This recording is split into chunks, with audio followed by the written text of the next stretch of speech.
guys, Olga today with you. So, a lot of foreigners who are visiting Ukraine right now, and even the one who is just watching video about Ukraine, they're very surprised to see that there is restaurants operate, people are going to gym, they're having parties, they are living somehow their best life, buying cars, travel abroad for vacation, and all this at the same time when in Ukraine we have the biggest in decades war happening on the country, and it's really heavy war. So it was a rocket attack with destruction, industry went down, GDP went down, so many crazy things happening. Our Ukrainians are really so much wealthy to be able to live their best life or to maintain such great life in Ukraine even during the war. Before delving into the main topic, I know that so many of my viewers are interested to find a Ukrainian spouse. While the ongoing war in Ukraine looks like a barrier, there have been numerous couples met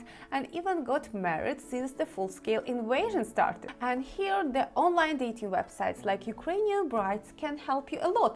First of all, you can browse the website and search for the girls in your area. And even if you're interested for someone who is still in Ukraine, you can contact her, make a previous arrangements by online chat or video chat, and come and meet in reality. And this is what happened to a couple of clients that I was talking about in this video, how they met and got married. So if you're interested, check the link in the description under this video. Okay, back to the main issue.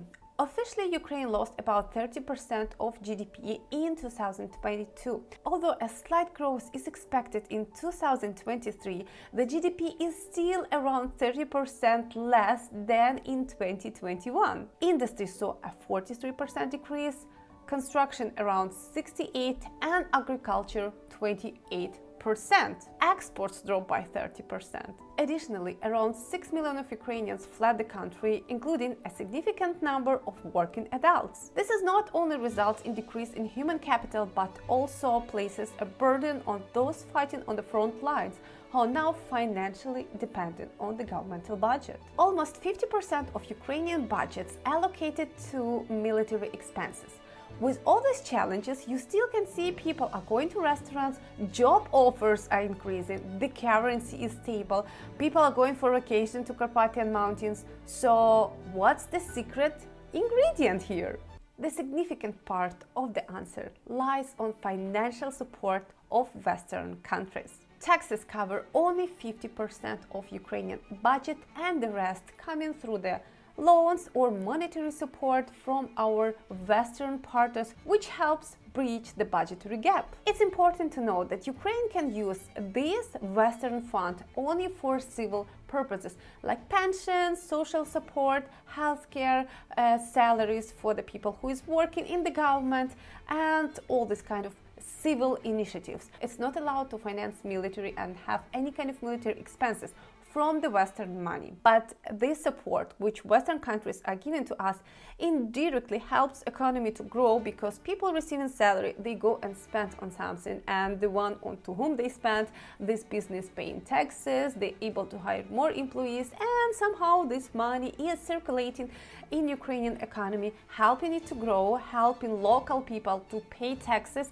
and finance their own military budget, because the military budget should be exactly financed only from the internal source. But in essence, Ukraine's current survival is heavily dependent on financial help from the West. Without this support, the GDP would not just fall for 30%, it would fall so much to the level that probably we would not be able to have a country anymore. And that's true, guys. And I personally very thankful for the Western countries that they are supporting Ukraine. It would be very interesting to hear from you the answer on the question, why do you think Western countries supporting Ukraine? And there are two options and two theories that is somehow going on between the experts, and nobody have 100% answer on them.